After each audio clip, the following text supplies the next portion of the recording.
नमस्कार दोस्तों, welcome to आरंभ एजुकेशन एम्पावरिंग एस्पिरेंट्स। देखिए, हम लोग जो भारत का भूगोल वाला एक वीडियो पहले ही आया हुआ था, उसमें हम लोग भारत की द्वीपीय सीमा कवर कर रहे थे, जिसमें काफ़ी सारी चीज़ें मैंने कवर करवा दी हैं एक वीडियो में। अगर वो वीडियो आप नहीं जाके देखें तो वहाँ पर पहले वीडियो जाके देख लीजिएगा। ये दूसरा वीडियो है उसका, जिसमें हम लोग कुछ और द्वीपों को कवर करेंगे। यहाँ से व्यापम में हर बार आप देखेंगे कई सारे पेपर में यहाँ से इस वाले टॉपिक से क्वेश्चन आए हुए हैं, तो आप बहुत ध्यान से इसको समझिएगा और इसको कॉपी में नोट डाउन करिएगा। और अगर आप चैनल पे नए हैं तो चैनल को सब्सक्राइब जरूर करिएगा, वीडियो को लाइक करिएगा और टेलीग्राम चैनल जरूर ज्वाइन करिएगा। नीचे डिस्क्रिप्शन में लिंक दिया है टेलीग्राम चैनल का, वहाँ पे जाके आप टेलीग्राम चैनल जरूर ज्वाइन करिएगा। वहाँ पे इसका स्क्रीनशॉट मैं शेयर करूँगा। ठीक, तो शुरू करते हैं आज की वीडियो। देखिए, इसमें से एक वीडियो पहले ही डाल चुका हूँ जिसमें काफ़ी सारी चीज़ें मैंने बताई थी। ठीक है, तो इसमें हम लोग भारत के द्वीपों को देखते हैं। उसमें हम लोग अंडमान निकोबार द्वीप समूह और लक्षद्वीप समूह को पहले ही कवर कर चुके हैं। यहाँ पर देखिए, ये जो गुजरात वाला हिस्सा दिख रहा है आपको, वो 2 उंगलियों के समान ऐसी संरचना है, जिसमें से एक को कहते हैं, आप ऐसे देखिए यहाँ पर 2 द्वीप ऐसे निकले हुए हैं, तो इसमें से एक को कहते हैं कच्छ की खाड़ी, कच्छ की खाड़ी, और एक को कहते हैं खंभात की खाड़ी। तो ये जो है, ये वाला जो हिस्सा दिख रहा है आपको, ये वाला जो हिस्सा, उसको कहते हैं कच्छ की खाड़ी। खाड़ी किसको बोलते हैं? देखिए, ऐसा भूभाग है ना, समतल भूभाग को समुद्र का पानी अंदर धंसा देता है, अंदर ऐसा, और ऐसा समुद्र का पानी ऐसे भूभाग में घुस जाए रहता है, उसको कहते हैं खाड़ी। ठीक, इसको क्या बोलते हैं? खाड़ी। जहाँ पर ऐसा भूभाग जहाँ पर समुद्र का पानी कुछ अंदर घुस जाए रहता है, इस तरीके की आकृति बनती है, उसको कहते हैं क्या? खाड़ी। तो यहाँ पे आप देखेंगे कि ये जो है उसको, वो क्या है, ये वाली संरचना वो कच्छ की खाड़ी है, और ये वाली जो संरचना है वो खंभात की खाड़ी है। तो द्वारिका जो है, द्वारिका वो कच्छ की खाड़ी में स्थित है। जो यहाँ पे आप देखेंगे, ये वाला संरचना जो देख रहे हैं, तो द्वारिका स्थित है क्या? कच्छ की खाड़ी में, है ना। तो यहाँ पर, और कहाँ पे स्थित है? राज्य बोलेगा तो द्वारका जो है द्वीप में स्थित है एक तरीके से, तो कच्छ की खाड़ी में स्थित है। द्वारका जो है वो गुजरात में स्थित है। और यहाँ पर दूसरा देखिए, यहाँ पर अलिया बेट, अलिया बेट द्वीप बहुत महत्वपूर्ण है, पेपर में आ चुका है, व्यापम के कई सारे पेपर में आया हुआ है, पीएससी में भी पूछा है कि कौन से द्वीप में पेट्रोलियम का भंडार पाया गया है। तो यहाँ पर अलिया बेट द्वीप जो खंभात की खाड़ी में है। ठीक है, खंभात की खाड़ी यहाँ पे देखेंगे आप, गुजरात और मुख्य रूप से महाराष्ट्र की सीमा पर। तो यहाँ पर अलिया बेट द्वीप है, कौन सी खाड़ी में है? खंभात की खाड़ी में है, जहाँ पर पेट्रोलियम का भंडार है, पेट्रोलियम का भंडार है यहाँ पर। ठीक, तो याद रखिएगा इसको। आगे देखते हैं सालसेट द्वीप। यहाँ पर आप देख रहे हैं सालसेट द्वीप, महाराष्ट्र में स्थित है सालसेट द्वीप। सालसेट द्वीप जो यहाँ पर का तट है, यहाँ पर तटीय सीमा, वहाँ पर आप देखेंगे कुछ थोड़ा सा निकला हुआ है। तो यहाँ पे आप ये सीमा देख रहे हैं, और सीमा थोड़ा सा बाहर निकला हुआ है, उसी द्वीप को कहते हैं सालसेट द्वीप, जिस पर मुंबई शहर बसा हुआ है। थोड़ी सी सीमा मुख्य भूमि से बाहर निकली हुई है, उसी पर, वहाँ पर आप बांद्रा वाला जो हिस्सा देखते हैं मुंबई जब जाएंगे आप, तो ठीक है, तो वहाँ पर मरीन ड्राइव वाला हिस्सा थोड़ा सा ऐसा निकला हुआ है, जो सालसेट द्वीप था। तो मुंबई शहर कौन से द्वीप पर स्थित है बोलेगा तो सालसेट द्वीप पर मुंबई शहर स्थित है, जो कि महाराष्ट्र राज्य में स्थित है। तो यहाँ पर लिखा हुआ है मुंबई, महाराष्ट्र। आगे देखते हैं, यहाँ पर आते हैं केरल। केरल में एक द्वीप है वेलिंगटन द्वीप। केरल में कौन सा द्वीप है? वेलिंगटन द्वीप, जो केरल में है। वेलिंगटन द्वीप में एक मानव निर्मित झील है जिसका नाम है वेम्बनाड झील। वेम्बनाड झील जो है एक मानव निर्मित झील है केरल में, और उसी केरल के वेम्बनाड झील में स्थित है वेलिंगटन द्वीप। नदी रहता है, नदी के बीच में क्या बन गया है? रेत से द्वीप बन गया है, तो वो एक मानव निर्मित द्वीप है। ठीक, तो एकमात्र मानव निर्मित द्वीप अगर कहीं बोलेगा सारे द्वीपों में भारत में, तो मानव निर्मित द्वीप कौन सा है? वेलिंगटन द्वीप है, जो केरल का है। तो आप देखेंगे केरल में जब आप वेम्बनाड झील में जाएंगे तो बीच में एक द्वीप बना हुआ है, उसको मानव द्वारा निर्मित किया गया है, और उसी द्वीप के उत्तर में क्या है, क्या बोलते हैं, आपका कोच्चि शहर स्थित है यहीं पर। तो वेम्बनाड झील जो है वहीं पर वेलिंगटन द्वीप स्थित है, और इसी के उत्तर साइड में देखेंगे तो कोच्चि शहर स्थित है। तो याद रखिएगा, वेलिंगटन द्वीप है केरल में, जो एकमात्र मानव निर्मित द्वीप है सारे द्वीपों में, तो ये भी याद रखिएगा। ठीक, आगे देखते हैं पंबन द्वीप। तो यहाँ पर है तमिलनाडु में पंबन द्वीप, है ना। तमिलनाडु में क्या है? पंबन द्वीप। यहाँ से देखेंगे मैं आपको यहाँ पर बना के बता रहा हूँ, ये मान के चलो कि ये है आपका पंबन द्वीप, है ना, पंबन द्वीप। पंबन द्वीप पे रामेश्वरम शहर बसा हुआ है, रामेश्वरम शहर। तमिलनाडु पे कौन सा द्वीप है? पंबन द्वीप। तमिलनाडु है ये, यहाँ से थोड़ा सा निकला हुआ है पंबन द्वीप। पंबन द्वीप पे रामेश्वरम शहर बसा हुआ है। जब आप रामेश्वरम घूमने के लिए जाएंगे तो थोड़ा सा आगे जाएंगे तो यहाँ पर है धनुषकोडी। धनुषकोडी, धनुषकोडी, ये धनुषकोडी धनुष के आकार की एक आकृति है, और धनुषकोडी से शुरू होता है राम सेतु। यहाँ पर आप देखेंगे पंबन द्वीप है, पंबन द्वीप पे कौन सा शहर बसा हुआ है? रामेश्वरम शहर बसा हुआ है, और रामेश्वरम शहर जाएंगे जब आप तो थोड़ा आगे जाएंगे तो वहां पर है धनुषकोडी, धनुष के आकार का एक निशान है, वहां पर जाते हैं लोग घूमने के लिए जाते हैं। उस धनुषकोडी से शुरुआत होती है राम सेतु की। जो राम सेतु जो है यहां से होके श्रीलंका के तलाई मन्नार द्वीप तक जाता है, और तलाई मन्नार द्वीप में आप उतर के कहां जा सकते हैं, श्रीलंका जा सकते हैं। तो तलाई मन्नार द्वीप कहां है, श्रीलंका में स्थित है। अगर आपको पूछे राम सेतु कहां की शुरुआत कहां से होती है, पेपर में आया हुआ है व्यापम में, तो राम सेतु की शुरुआत होती है धनुषकोडी से, तमिलनाडु से नहीं होती है, धनुषकोडी नामक स्थान से होती है। अगर स्पेसिफाइड करके देगा आपको, इलेबोरेट करके डीप में अगर पूछेगा तो याद रखिएगा तमिलनाडु में स्थित है पंबन द्वीप, पंबन द्वीप में रामेश्वरम शहर स्थित है। रामेश्वरम के थोड़ा आगे जाएंगे तो धनुषकोडी स्थित है, जहां से राम सेतु की शुरुआत होती है। और राम सेतु जो है वो धनुषकोडी से लेकर कहां तक स्थित है, तलाई मन्नार द्वीप तक स्थित है, और तलाई मन्नार द्वीप जो है वो श्रीलंका में स्थित है। तो ये सारी चीजें आप क्या करेंगे, ध्यान रखेंगे अच्छे से। तो ये है आपका पंबन द्वीप, जहां पर तमिलनाडु स्थित है, मतलब तमिलनाडु पर स्थित है पंबन द्वीप। ठीक, आगे देखते हैं श्रीहरिकोटा। तो यहां पर तमिलनाडु हो गया, तमिलनाडु के थोड़ा ऊपर जाओगे तो क्या है, आंध्र प्रदेश है। आंध्र प्रदेश में स्थित है श्रीहरिकोटा द्वीप। श्रीहरिकोटा द्वीप क्यों प्रसिद्ध है, क्योंकि श्रीहरिकोटा द्वीप में सतीश धवन अनुसंधान केंद्र स्थित है। क्या स्थित है, सतीश धवन अनुसंधान केंद्र। सतीश धवन अनुसंधान केंद्र जो है वो एक लॉन्चिंग पैड है वहां पर, जहां से देखे होंगे आप, अभी चंद्रयान 2 को लॉन्च किया गया है वहां पर से। तो सतीश धवन अनुसंधान केंद्र जो है वो इसरो का स्पेस सेंटर है ना। इसरो का जो है वो लॉन्चिंग पैड है, वहां से अंतरिक्ष अनुसंधान केंद्र है, जहां से अलग अलग तरीके के सैटेलाइट्स वगैरह लॉन्च किए जाते हैं। यहीं पर से सैटेलाइट क्यों लॉन्च किए जाते हैं, क्योंकि आप देखेंगे कि यह भूमध्य रेखा के पास स्थित है। भूमध्य रेखा से जितना पास होगा वहां पर देखो पृथ्वी कैसी घूम रही है, पृथ्वी घूम रही है पश्चिम से पूर्व दिशा की ओर। तो सैटेलाइट जो होते हैं ना, वो इसी के कारण पश्चिम से पूर्व दिशा की ओर लॉन्च किए जाते हैं सैटेलाइट, ताकि उनको पलायन वेग मिल सके। पलायन वेग एस्केप वेलोसिटी बोलते हैं। पलायन वेग वह वेग होता है जिससे कोई भी वस्तु पृथ्वी के गुरुत्वाकर्षण क्षेत्र से बाहर चल देती है।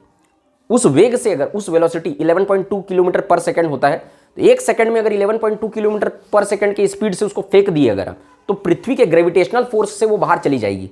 तो यहां पर देखेंगे पृथ्वी जो है पश्चिम से पूर्व की ओर घूम रही है, तो पश्चिम से पूर्व की ओर एस्केप वेलोसिटी से क्या करते हैं, उसको फेंकते हैं। अब एस्केप वेलोसिटी वहां पर सबसे ज्यादा होती है, भूमध्य रेखा के जितने पास रहेंगे एस्केप वेलोसिटी उतनी आसानी से मिल पाएगी वहां पर, मतलब पश्चिम से पूर्व दिशा की ओर किसी भी सैटेलाइट को फेंकेंगे या किसी भी चीज को देखें तो आसानी से वो जा सकेगा। इसलिए भूमध्य रेखा के सबसे पास है, इसलिए इसको लिया जाता है। यहाँ पर केरल में भी और तमिलनाडु में भी स्पेस स्टेशन बनाए जाने की संभावना है, अभी मतलब वो प्रोसेस चल रहा है। तो श्रीहरिकोटा में है सतीश धवन अनुसंधान केंद्र। एक बहुत महत्वपूर्ण सवाल यहाँ से पूछता है श्रीहरिकोटा से कि ये सतीश धवन अनुसंधान केंद्र कौन से झील के समीप है। आप देखिएगा प्रीवियस ईयर पेपर कई बार सवाल आया है। तो ये समीप है पुलिकट झील के, पुलिकट झील के समीप है सतीश धवन अनुसंधान केंद्र, जो आंध्र प्रदेश में स्थित है। ठीक, क्लियर। आगे बढ़ते हैं, यहां पर आइए उड़ीसा में स्थित है व्हीलर द्वीप। व्हीलर द्वीप कहां स्थित है, उड़ीसा में। इसी व्हीलर द्वीप का दूसरा नाम क्या है, चांदीपुर द्वीप, या इसी को क्या कहते हैं, चांदीपुर द्वीप। और इसी का दूसरा नाम क्या है, एपीजे अब्दुल कलाम द्वीप। तो अलग अलग नामों से जाना जाता है। व्हीलर द्वीप कहां स्थित है, उड़ीसा में स्थित है, जिसको चांदीपुर द्वीप भी कहा जाता है और एपीजे अब्दुल कलाम द्वीप भी बोला जाता है। तो अलग अलग नामों से इसको जाना जाता है। अब ये अब्दुल कलाम द्वीप है, ये कछुओं के लिए प्रसिद्ध है। पेपर में आ चुका है सवाल कि कछुओं के लिए कौन सा द्वीप प्रसिद्ध है। तो यहां पे याद रखिएगा व्हीलर द्वीप जो है ऑलिव रिडले, कछुओं की एक प्रजाति होती है जिसका नाम है क्या, ऑलिव रिडले कछुए की प्रजाति यहां पर पाई जाती है। व्हीलर द्वीप जो है वो उसी के लिए प्रसिद्ध है ना। पेपर में सवाल आ चुका है इसके भी। आगे देखते हैं न्यूमूर द्वीप और गंगा सागर द्वीप। तो यहां पर आप देख रहे होंगे न्यूमूर द्वीप और गंगा सागर द्वीप।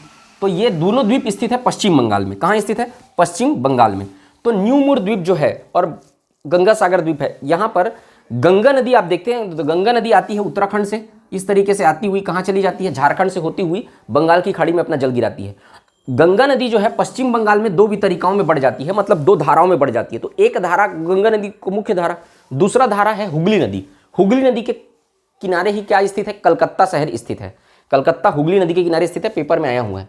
इसी हुगली नदी, ये हुगली नदी जहाँ पे जाके कहाँ गिरती है, बंगाल की खाड़ी में जहाँ पर जाके गिरती है, वहाँ पे दो द्वीप हैं, न्यूमूर द्वीप और गंगा सागर द्वीप। तो कहाँ है बोलेगा, तो न्यूमूर द्वीप, वही व्यापम के 2016 के 17 में एक पेपर हुआ था, उसमें आया हुआ था। न्यूमूर द्वीप पश्चिम बंगाल में स्थित है, गंगा सागर भी पश्चिम बंगाल में स्थित है। ठीक है, तो ये हो गए आपके सारे द्वीप। इसमें से एक द्वीप और है, ध्यान रखिएगा, यहाँ पर असम राज्य में, यहाँ पे आप देखेंगे माजुली द्वीप स्थित है जो असम में स्थित है ब्रह्मपुत्र नदी पर। ब्रह्मपुत्र नदी असम में एक द्वीप का निर्माण करती है जिसका नाम क्या है, माजुली द्वीप।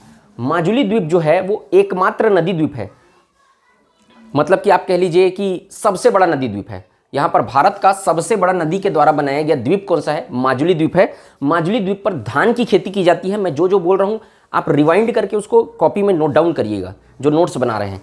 माजुली द्वीप ब्रह्मपुत्र नदी पर असम में स्थित है और माजुली द्वीप पर धान की खेती की जाती है। माजुली द्वीप भारत में नदी द्वारा निर्मित सबसे बड़ा द्वीप है, याद रखिएगा। धान की खेती यहाँ पर की जाती है। तो ये है आपका माजुली द्वीप। तो ये सारे हो गए द्वीप समूह। कल मैंने आपको अंडमान निकोबार द्वीप समूह के सारे स्तरों के बारे में बताया था और लक्षद्वीप समूह के बारे में भी डिटेल में कवर किया था। तो वो दोनों द्वीप और ये सारे द्वीपों को आप कवर कर लेंगे। आपसे एक भी सवाल द्वीप वाले क्या बोलते हैं इससे बाहर से नहीं गया है, द्वीप वाले टॉपिक से सारा सवाल आपसे बन जाएगा। कुछ और चीज देखते हैं इसमें द्वीप में क्या क्या पूछता है। इसमें तटीय राज्यों की तटीय सीमा हम लोग जो देख रहे थे कल, तो वहां पर हम लोग तटीय सीमा के बारे में भी कुछ चीजें देख लेते हैं। तट कितना, तट किसको बोलते हैं, जो समुद्र से लगा हुआ जो हिस्सा रहता है उसको तट कहते हैं। तो यहाँ पर अलग अलग तटों में बांटा गया है। अलग अलग राज्य की समुद्री सीमा को अलग अलग तटों के नाम से जाना जाता है। अब कोंकण तट कहाँ है, महाराष्ट्र में है। कोंकण तट कहाँ है, महाराष्ट्र में है। अब मैं अगर इसको मिटाऊं तो आप ध्यान रखिएगा, कोंकण तट है, मिटाने की जरूरत नहीं है, यहीं पर बता सकते हैं। देखिए ये यहाँ से लेके कोंकण महाराष्ट्र यहाँ तक है, तो इसी को क्या कहते हैं, इसी के तट को, महाराष्ट्र के जो समुद्री सीमा है उसी को कहा जाता है कोंकण तट। कोंकण तट, ठीक है, ये कोंकण तट महाराष्ट्र की सीमा छूती है। उसके बाद कन्नड़ तट, जो कर्नाटक की सीमा है ना, उसको कहा जाता है कन्नड़ तट। कर्नाटक जो समुद्र से सीमा बनाता है उसको कहा जाता है कन्नड़ तट, यहां तक आएगा कन्नड़ तट। और उसके बाद केरल जो समुद्री सीमा बनाता है ना, पेपर में पूछता है मालाबार तट किस राज्य में स्थित है, तो यहां पर मालाबार तट केरल में स्थित है। यहां पर देखिए मालाबार तट केरल राज्य में स्थित है। तो केरल जो समुद्री सीमा बनाता है इसको कहते हैं मालाबार, ये मालाबार। तो महाराष्ट्र की तटीय सीमा को, तट को क्या कहते हैं, कोंकण तट। कर्नाटक के तट को क्या कहते हैं, कन्नड़ तट। और केरल के तट को कहते हैं क्या, मालाबार तट, केरल के तट को कहते हैं। क्लियर। पश्चिमी घाट का हो गया, पूर्वी घाट में आते हैं। पूर्वी घाट की बात करेंगे तो ये तमिलनाडु का जो तट है यहां पर से लेके यहां तक, तमिलनाडु के तट को कहते हैं हम लोग कोरोमंडल तट। यहां पे लिखा हुआ है देखिए, कोरोमंडल तट कहते हैं तमिलनाडु की समुद्री तट को, ठीक है, तमिलनाडु को। तमिलनाडु राज्य जो है वो कौन सी तटीय सीमा बनाता है, तो कोरोमंडल तट है। उसके बाद आंध्र प्रदेश है ना, तमिलनाडु से थोड़ा सा आंध्र प्रदेश का भी हिस्सा आता है किसमें, कोरोमंडल तट में, लेकिन मुख्य रूप से मेजर पोर्शन जो है वो तमिलनाडु का ही तट आता है। अब उसके बाद हम लोग देखते हैं उत्तरी सरकार। उत्तरी सरकार स्थित है आंध्र प्रदेश से लेकर उड़ीसा तक। यहाँ आंध्र प्रदेश है, श्रीहरिकोटा द्वीप आंध्र प्रदेश में स्थित है, ये बॉर्डर है। आंध्र प्रदेश से लेकर पूरा उड़ीसा तक जो आता है वो है आपका उत्तरी सरकार। उत्तरी सरकार तट बोलते हैं। तो ये वाले तट को उत्तरी सरकार के तट कहते हैं, तमिलनाडु के तट को कोरोमंडल तट कहते हैं, महाराष्ट्र के तट को कोंकण तट, कर्नाटक के तट को कन्नड़ तट और केरल के तट को मालाबार तट कहते हैं। इसके अलावा जो पश्चिम बंगाल है, पश्चिम बंगाल की सीमा को, तटीय सीमा को कहा जाता है दीघा सीमा। पश्चिम बंगाल की तटीय सीमा को कहा जाता है दीघा सीमा, ये भी याद रखिएगा, दीघा सीमा कहा जाता है। तो इतना चीजें याद रखिए। तटीय वाले क्षेत्र से आपसे कोई सवाल नहीं छूटेगा, तट भी याद रखिएगा इसको, यहां से भी सवाल बनते हैं। अब देख लेते हैं सबसे लंबी तटीय सीमा कौन सा राज्य बनाता है, ये पेपर में आता है। तो यहां पर तटीय सीमा की बात करेगा, मतलब समुद्री सीमा कौन सा राज्य बनाता है, तो सबसे लंबी तटीय सीमा जो है वो है गुजरात। गुजरात को देखेंगे ऐसी उंगली नुमा संरचना है, अब इसको आप एक्सपांड करेंगे अगर खोल के तो मुड़ा हुआ है, तो ये जो है सबसे लंबा तट बनाता है। तो गुजरात की सीमा सबसे लंबी तटीय सीमा है। अगर आपको ये सबसे लंबी तटीय सीमा मैं बता रहा हूं आपको, आपके एग्जाम के दृष्टिकोण से यही इंपॉर्टेंट है। दूसरी अगर कहीं पूछ दिया तो दूसरी सबसे लंबी तटीय सीमा है किसकी, आंध्र प्रदेश की, तब सबसे लंबी तटीय सीमा है। तीसरा अगर कहीं पूछ दिया तो तीसरी सबसे लंबी तटीय सीमा महाराष्ट्र की है, लेकिन पहला याद रखिएगा इसलिए आपको बता रहा हूं, पहला गुजरात का, दूसरा आंध्र प्रदेश का और तीसरा महाराष्ट्र का। सबसे छोटी तटीय सीमा बनाता है गोवा। यहां पर कर्नाटक के पास स्थित है गोवा, वो सबसे छोटी तटीय सीमा बनाता है गोवा। तो सबसे लंबी तटीय सीमा गुजरात और सबसे छोटी तटीय सीमा बनाता है गोवा राज्य। ठीक, तो इतना याद रखिएगा। तटीय द्वीप समूह में से द्वीप समूह हो गया और आपका तटीय सीमा वाला चीज हो गया, और कल मैं लेंथ बताया था वो सारा चीज याद रखिएगा। इससे बाहर का सवाल नहीं बनेगा, पूरे सवाल आपसे बन जाएंगे, काफी मैंने डिटेल में इसको कवर कर दिया है। तो आप सब मुझे बताइएगा कि आपको ये जो भारत का भूगोल वाला पोर्शन है वो कैसा लग रहा है, वीडियो कैसा लग रहा है, आप ज़रूर कमेंट करके बताइएगा। आपके रिस्पांस के ऊपर डिपेंड करता है कि अगली वीडियो की किस तरीके से मैं क्या बोलते हैं ला पाऊँगा, क्योंकि देखिए एप्लीकेशन पे भी क्लास चलते रहती है, उसके बाद भी मैं जो स्टूडेंट जो है वो एप्लीकेशन पे क्लास ज्वाइन नहीं कर पा रहे हैं वो भी पढ़ाई से वंचित न रहें करके मैं आपके लिए समय निकाल के वीडियो ला पा रहा हूँ एक्स्ट्रा एफर्ट डाल के। तो आप उसको मैं उम्मीद करता हूँ कि आपको उसकी वैल्यू समझ में आ रही होगी। तो अगर आपको अच्छा लग रहा होगा तो ज़रूर ज़्यादा से ज़्यादा कमेंट करें, शेयर करें और लाइक करें वीडियो को, तभी मुझे मनोबल मिल पाएगा कि मैं आगे की वीडियोज़ ला पाऊँगा। ठीक है, तो मैं उम्मीद करता हूँ आपको ये वीडियो हेल्प किया होगा, कुछ आपका पढ़ाई तैयारी में ऐड ऑन किया होगा। अगर आपको अच्छा लगा होगा तो लाइक करिए, चैनल को सब्सक्राइब करिए। मिलते हैं नेक्स्ट वीडियो में। जय हिंद, वंदे मातरम।